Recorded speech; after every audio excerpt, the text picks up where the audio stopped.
Bienvenue sur Africa 24 dans cette nouvelle édition du 12-15. Voici les titres de l'actualité. La note trimestrielle de la MINUSMA, la mission de l'ONU au Mali, elle fait état de 375 violations de droits de l'homme enregistrées au cours du troisième trimestre. Sur ces violations, 162 auraient été commises par l'armée malienne. Le lancement officiel du livre de recettes pro-manioc au Congo. Objectif, valoriser les métiers de l'agroalimentaire et sensibiliser la jeunesse sur le potentiel de ce secteur. Et puis, focus sur la CAN féminine de handball qui se joue actuellement au Sénégal. Le pays hôte qui a déjà brillé lors de la première journée en s'imposant face à Madagascar. Les détails à suivre dans ce journal. Mais tout d'abord du changement au sein de l'appareil sécuritaire au Tchad. Les autorités ont procédé à de nouvelles nominations à la tête des forces de sécurité. Sur cette liste figure notamment Ismat Issaka Hacher, nommé au poste de directeur général de la gendarmerie. L'ancien gouverneur de la province de Borkou succède au général Zakaria Ngobonge Varé. Du côté de la police, c'est désormais Hissène Doudoua Hamid qui en prend les commandes. Le pouvoir a aussi procédé à la nomination de plusieurs adjoints, un remaniement qui intervient après la manifestation du 20 octobre dernier, date à laquelle des heurts avaient éclaté dans la capitale N'Djamena. Réunis à l'appel de l'opposition, les manifestants avaient bravé l'interdiction de manifester prononcée par les autorités. Leur cri de colère, le maintien au pouvoir de Mahamat Idriss Déby, récemment investi président de la transition. Bilan de cette mobilisation, une cinquantaine de personnes sont décédées. Notons que ce 11 novembre, le Conseil paix et sécurité de l'Union africaine se réunit pour statuer sur d'éventuelles sanctions contre le Tchad. L'instance examinera notamment le rapport établi par le président de la commission de l'UA, Moussa Faki Mahamat. Dans l'actualité également, des chiffres accablants dans sa note trimestrielle. La MINUSMA, la mission de l'ONU au Mali, a recensé 375 violations des droits humains commises dans le pays au troisième trimestre. Dans les détails, la mission onusienne accuse les groupes djihadistes d'avoir commis 163 violations. L'armée malienne est elle aussi accusée d'en avoir perpétré 162.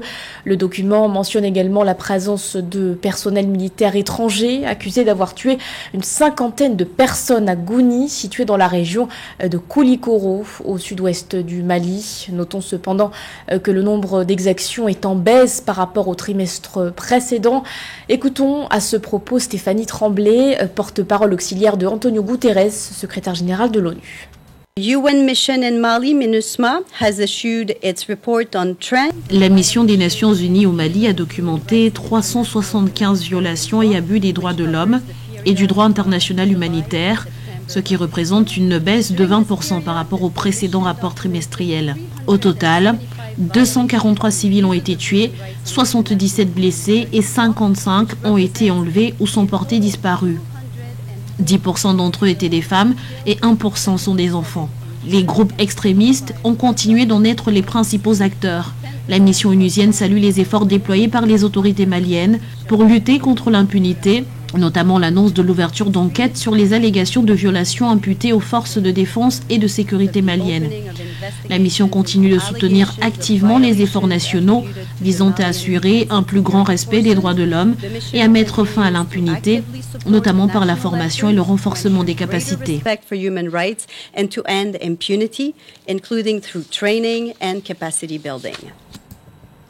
Dans le reste de l'actualité, le maintien en liberté de Rached Ghannouchi en Tunisie.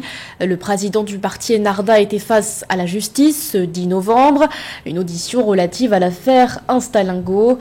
Affaire qui date d'octobre 2021. Durant cette période, les autorités avaient procédé à l'arrestation de plusieurs employés de cette entreprise spécialisée dans la production et le développement de contenus digitaux. Ces salariés sont poursuivis pour offense au président et complot contre la sûreté de l'État.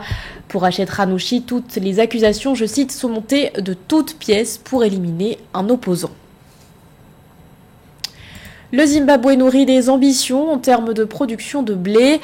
D'ici la fin de l'année, le pays s'attend à ce que sa récolte céréalière atteigne 380 000 tonnes de blé, soit 20 000 tonnes de plus que les besoins nationaux, selon Vangelis Aritatos, le vice-ministre de l'Agriculture. Affecté par l'insécurité alimentaire, le Zimbabwe a aussi déployé sa stratégie de transformation des systèmes alimentaires agricoles. Nathalie Mou. Le Zimbabwe annonce qu'il sera autosuffisant en blé d'ici fin 2022. Le gouvernement zimbabwéen prévoit une récolte de 380 000 tonnes de blé, soit 20 000 tonnes de plus que les besoins nationaux de ces denrées céréalières. Confronté à la hausse du prix des aliments depuis mars 2022, le Zimbabwe a décidé de développer le potentiel agricole local pour augmenter ses réserves nationales qui devraient atteindre 13 mois d'approvisionnement en blé dès la fin de cette année. Nous sommes très confiants que les aspirations de tous les Zimbabwéens, telles qu'énoncées par la vision 2030, pourraient être réalisées beaucoup plus tôt. Nous avons tous un rôle à jouer et c'est vraiment possible. Ce type de récolte est très crucial pour maintenir la dynamique enregistrée dans le secteur agricole. La hausse de la production de blé au Zimbabwe est le résultat de la mise en œuvre d'un partenariat public-privé impulsé par le gouvernement. Cette initiative a permis d'augmenter la surface cultivée, passée de 66 000 hectares en 2021 à 79 000 hectares en 2022. Parallèlement, l'exécutif zimbabwéen impose au secteur privé d'acheter 40% du blé sur le marché local, un pourcentage qui pourrait passer à 60% en 2023.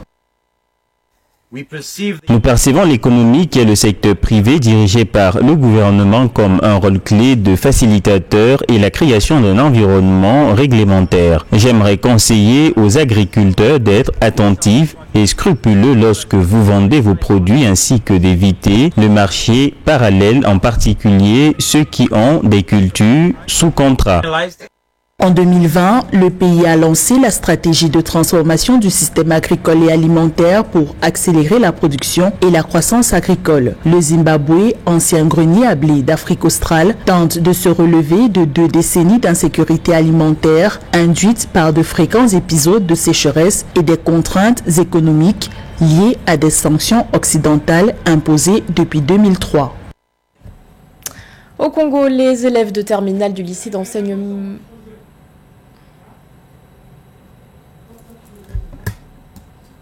Qu'est-ce qu'il y a?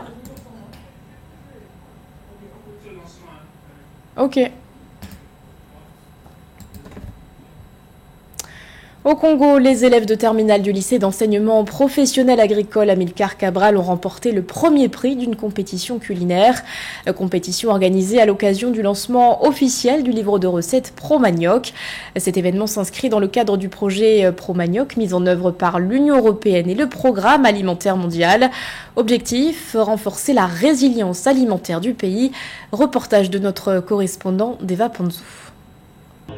L'équipe des Wolves, constituée des élèves en terminale du lycée d'enseignement professionnel agricole Amilcar Cabral à Brazzaville au Congo, a remporté le premier prix du challenge culinaire organisé à l'occasion de la présentation du livre des recettes Pro-Manioc. Ces derniers ont réalisé en 2 heures la meilleure entrée, le meilleur plat et le meilleur dessert, avec pour aliment de base du manioc transformé.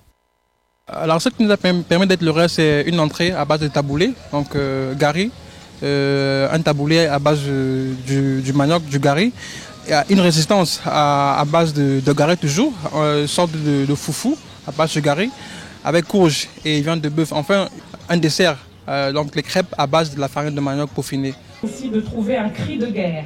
3 autres équipes constituées de 4 élèves et d'un encadreur chacune ont compéti sans véritable enjeu que celui de sensibiliser le grand public sur la qualité et la diversité des mets à base de manioc.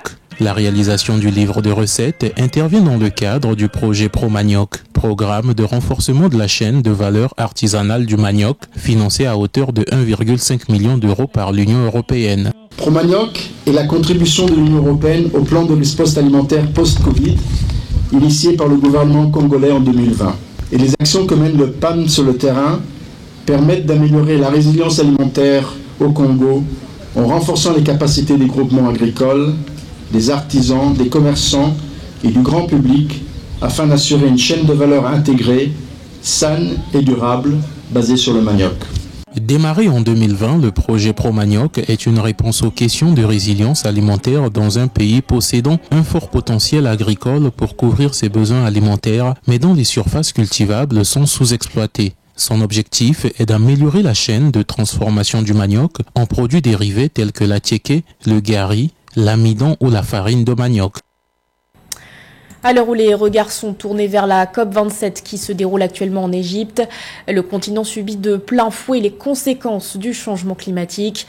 À travers l'Afrique de l'Ouest et du Centre, on dénombre près de 2,5 millions d'hectares de terres submergées à la suite d'inondations sans précédent. Une situation critique qui menace la sécurité alimentaire des habitants de ces régions. Corinne Camdem. Pour récolter son sorgho, Kouman Lévis patauge maintenant dans des eaux jusqu'aux genoux. Des semaines après les dernières fortes pluies, sa ferme au sud de la capitale tchadienne Djamena reste submergée. On retrouve le même scénario à travers l'Afrique de l'Ouest et du Centre, où des inondations sans précédent menacent la sécurité alimentaire pour les années à venir. Vous avez vu par vous-même la destruction de mon champ par cette inondation qui n'épargne rien. Ce que vous voyez, c'est à peu près tout ce que j'ai pu économiser en travaillant dans l'eau et cela ne représente pas 10% de ce que j'ai récolté auparavant. C'est pareil pour tous les agriculteurs ici. Je ne sais pas comment nous allons nous débrouiller, mais les prochains jours vont être difficiles car notre village est également inondé. Près de 2,5 millions d'hectares de terres agricoles en Afrique de l'Ouest et centrale ont été submergés par les inondations ces derniers mois. Au Nigeria par exemple, environ 1,4 million d'hectares ont été détruits selon le gouvernement. Des rapports préliminaires montrent que jusqu'à 30% de la récolte de maïs dans les États du Nord-Est et de la ceinture médiane du Nigeria, où la plupart des aliments du pays sont cultivés, auraient pu être perdus. Notons qu'avant les inondations, l'Afrique de l'Ouest et du Centre faisait déjà face à ce que les groupes d'aide ont décrit comme une tempête parfaite d'insécurité alimentaire. La sécheresse prolongée de l'année dernière, le conflit au Sahel, la crise sanitaire mondiale et les retombées de la guerre en Ukraine ont tous contribué à la détérioration de la production agricole. L'eau a tout emporté. Nous sommes impuissants face à cette catastrophe.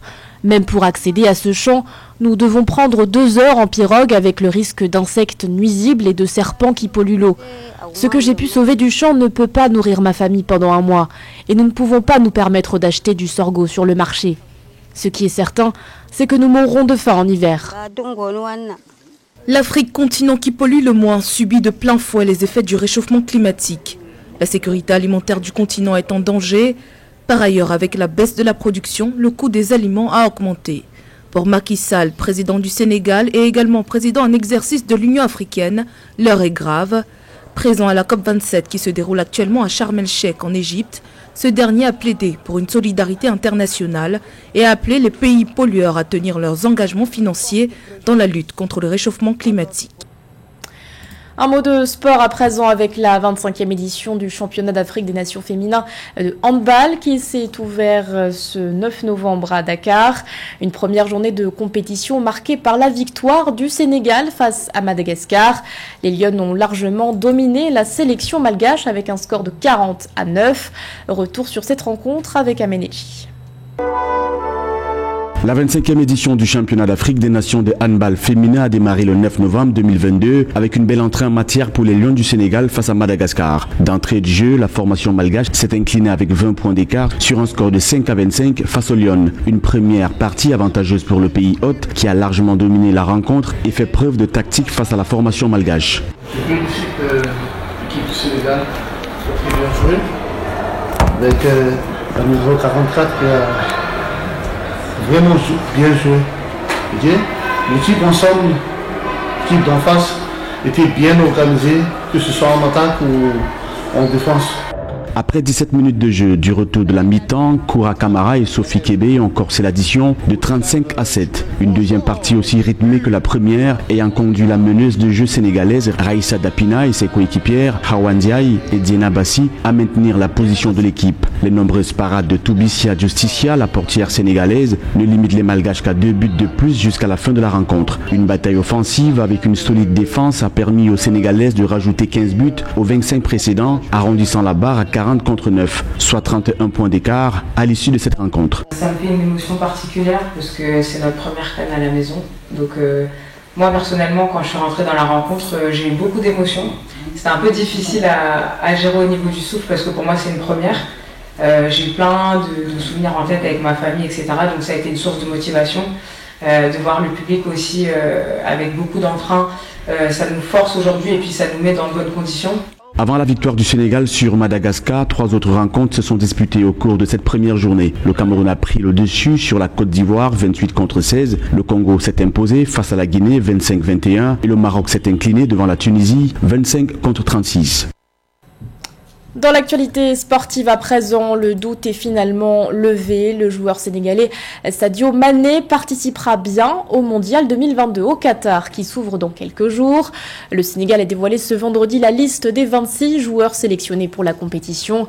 Le soulagement est donc entier pour les supporters des Lions de la Teranga car la blessure du Ballon d'Or africain avait soulevé des craintes et des incertitudes.